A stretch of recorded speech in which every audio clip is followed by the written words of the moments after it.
जय हिंद एवरीवन, स्वागत है आपका वी नेशन ट्रिपल वन के एक नए एपिसोड में जहां आपके लिए लेकर आते हैं इंडियन डिफेंस की प्रमुख अपडेट्स को। सबसे पहले तो चैनल को सब्सक्राइब करना मत भूलिएगा। आज के अपने अपडेट में पहले बात करने वाले हैं एरोनॉटिकल डेवलपमेंट एजेंसी के chief doctor Jitendra Jadhav sir की एक ऐसी कंफर्मेशन के बारे में जो कि advance medium combat aircraft programme के लिए एक राहत की खबर लेकर आई है। कल की वीडियो में हमने डिस्कस किया कि कैसे इस समय जो भारत के सीनियर साइंटिस्ट है जिनको आप डॉक्टर कोटा हरिनारायण सर के नाम से जानते हैं, उन्होंने एमका प्रोग्राम को पर काफ़ी जोर दिया। लेकिन अब यहाँ पर डॉक्टर जितेंद्र जाधव सर ने भी एमका को लेकर एक बड़ी खुशखबरी सामने रखी है। देखिए, हम सबको स्पष्ट तौर पर ये पता है कि एमका के दो अलग अलग वेरिएंट्स हमें देखने को मिलेंगे, जिसमें पहला वेरिएंट एमका मार्क 1 होगा और हम ये भी जानते हैं कि mark 1 variant general electric F414 engine से पावर्ड होगा, जो कि 98 किलोन्यूटन का थ्रस्ट जनरेट करने में सक्षम है। वहीं दूसरा वेरिएंट होने वाला है एमका मार्क 2, जो कि 120 किलोन्यूटन के इंडिजिनस इंजन से पावर्ड होगा। लेकिन यहाँ पर एक बड़ी खुशखबरी या यूँ कह लें एक बहुत बड़ी अपडेट जो है वो ये आडा की तरफ से साझा कर दी गई है, जहाँ पर डॉक्टर जितेंद्र जाधव सर ने कंफर्म कर दिया है कि जीटीआरई सैफरान के द्वारा जो 120 किलोटन का इंजन बनाया जा रहा है, ये सीमलेसली और एफर्टलेसली एमका मार्क 1 के इंजन बे में फिट हो सकता है। यानी कि कुछ रिपोर्ट जो पूर्व में आई थी जो इस तरफ इंगित कर रही थी कि जो हमारा 120 किलोटन इंजन है उसके लिए एमका मार्क 1 और तेजस मार्क 2 कंपैटिबल नहीं है, इस रिपोर्ट को उन्होंने सिरे से खारिज कर दिया है। उन्होंने कहा कि एमका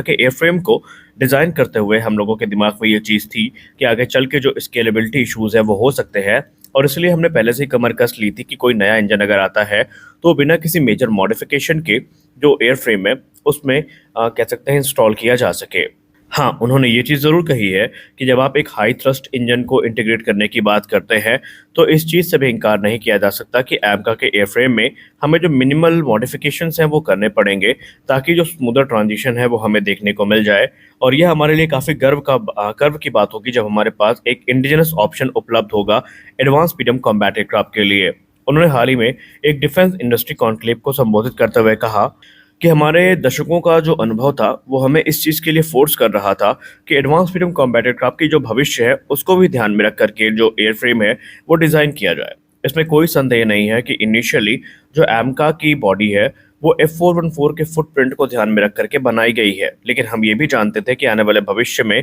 जो यहाँ पर 120 किलोटन का पावर प्लांट है वो यूज़ किया जा सकता है, और उसके जो डायमेंशनल फुटप्रिंट थे वो हमको पता थे, या डायमेंशनल इन्वेलप थे वो हमको पता थे। हम जानते थे कि उस इंजन की डायमेंशन क्या होगी या वेट लगभग कितना हो सकता है, और इसी हिसाब से हमने जो स्केलेबिलिटी का एक स्कोप है वो यहाँ पर ज़रूर रखा था। और ये जो कंपैटिबिलिटी बनी है ये किसी मेजर रीडिज़ाइन की ज़रूरत को या नीड को एलिमिनेट कर देती है। और डॉक्टर जाधव सर के इस क्लैरिफिकेशन के बाद अब हमें ये भी पता चल चुका है कि एडवांस मीडियम कॉम्बैट एयरक्राफ्ट में हमें भविष्य में जो इंजन स्वैपिंग के थ्रू एक पावरफुल इंजन है वो आता दिखाई पड़ सकता है, जो कि ना तो एमका की जो कह सकते हैं कैरेक्टरिस्टिक को बहुत ज़्यादा इम्पैक्ट करेगा और ना ही स्टेल्थ या फिर दूसरी जो कैपेबिलिटी है वो प्रभावित होगी, बल्कि इसमें एक बूस्ट ही हमें देखने को मिलेगा। अब बात करते हैं ये इंजन तैयार कब तक होगा। अब सबको पता है कि जीटीआरई सैफरान का कोलैबोरेशन ऑलरेडी हो चुका है और इसे 2024 में गवर्नमेंट टू गवर्नमेंट एग्रीमेंट के अंतर्गत फॉर्मलाइज भी किया जा चुका है,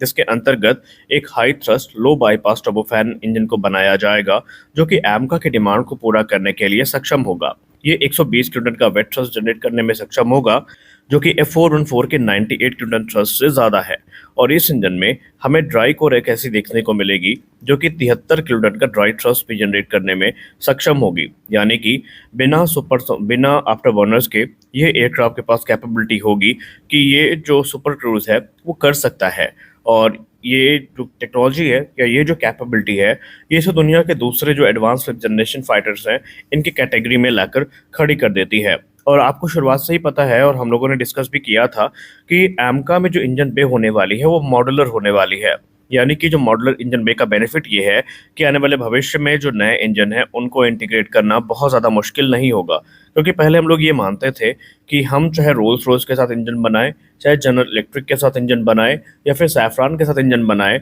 जो चीज़ें हैं कह सकते हैं चेंज करने की वो हमें करनी ही पड़ सकती हैं, और इस चीज़ का ध्यान आडा ने बखूबी रखा है। हालांकि एमका मार्क 1 पर बात करते हुए केदार जाधव सर ने यह भी कहा कि ये जो आप सीमलेस फिटमेंट की बात सुन रहे हैं कोई एक्सीडेंट नहीं है, बल्कि ये पूर्व अनुमानित था और इसीलिए एमका को हमने इसी प्रकार से डिज़ाइन किया है। हालांकि आपको बता दें कि एमका मार्क 1 के जो 4 प्रोटोटाइप बनाए जा रहे हैं ये फिलहाल F414 INS6 से ही पावर होंगे और इनकी इंजन बे को फिलहाल उसी प्रकार से डिज़ाइन किया जा रहा है। लेकिन जो प्रोडक्शन वेरिएंट होंगे उसमें ये स्केलेबल जो कैपेबिलिटी है वो देखने को मिलेगी और हम 120 किलोटन के सक्सेसर का इंतज़ार कर रहे हैं, जो कि लेंथ, डायमीटर और जो दूसरी ज़रूरी चीज़ें हैं उनमें ऑलमोस्ट F414 के समान होगा। इसके अलावा केदार जाधव सर ने एमका के भविष्य के बारे में भी चर्चा करी है। उन्होंने कहा कि क्योंकि अब हमें 15,000 करोड़ रुपए की जो राशि है ये आवंटित कर दी गई है और एमका पर काम इस समय युद्ध स्तर पर चल रहा है, जहां पर एमका की पहली उड़ान 2028 में आयोजित की जाएगी और 2035 तक इसको भारतीय वायुसेना का हिस्सा बनाने में हम पूरी तरीके से लगे हुए हैं। उन्होंने ये भी कहा कि इस समय एमका के तकरीबन 3 से 4 प्रोटोटाइप्स जो है वो अंडर डेवलपमेंट है, जहां पर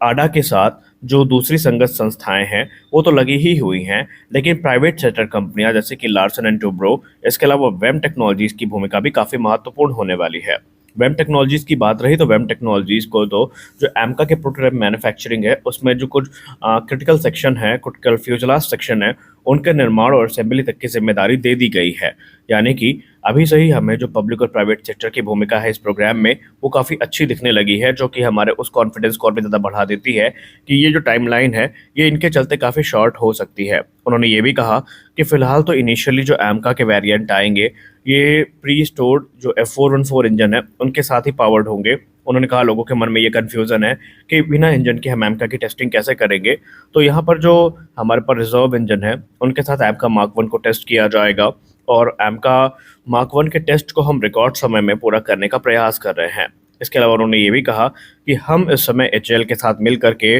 जो नासिक फैसिलिटी है उसको इस प्रकार से तैयार करने पर लगे हैं ताकि जो एमका का निर्माण कार्य है वो भविष्य में काफ़ी तेज हो सके। हालांकि आपको बता दें कि एमका का जो प्रोटोटाइप है वो भी संभावित है कि HAL की नासिक फैसिलिटी से ही रोल आउट किया जाएगा और ये भारत के लिए एक बहुत बड़ी जीत होगी, क्योंकि नासिक फैसिलिटी के आने के बाद HAL के पास 3 एक्टिव फैसिलिटीज़ हैं, जहां पर अगर हम तेजस के नंबर्स की बात करें तो तकरीबन 24 एयरक्राफ्ट प्रति वर्ष की दर तक बनाए जा सकते हैं। लेकिन आने वाले भविष्य में हमें पब्लिक और प्राइवेट सेक्टर की भूमिका भी देखने को मिलेगी और एक प्राइवेट प्रोडक्शन लाइन भी देखने को मिल सकती है, जिसके चलते ये जो नंबर्स हैं ये 30 एयरक्राफ्ट पर ईयर को भी क्रॉस कर सकते हैं। तो यहाँ पर आडा ने एक के बाद एक जो बड़ी खुशखबरी है वो रख दी है और लोगों का एक संदेह था एमका को लेकर के कि इसकी कैपेबिलिटीज़ क्या होंगी, एमका मार्क 1 में क्या इंडिजिनस इंजन देखने को मिलेगा या नहीं मिलेगा। इसका जवाब भी आडा की तरफ से दे दिया गया है। लेकिन एक चीज़ जो हमें ध्यान रखनी होगी और आडा को भी ध्यान रखनी होगी कि इस बार जो डिले वाला खेल है वो ना ही हो तो सही है, क्योंकि डिले के चलते ऑलरेडी हमने अपने इंडिजिनस प्रोग्राम को लेट होता देखा है और हम आशा करते हैं कि ये चीज़ हमें एमका के साथ तो देखने को बिल्कुल भी ना मिले। इस वीडियो में बस उतना ही, मिलता है अगले वीडियो में, तब तक के लिए जय हिंद।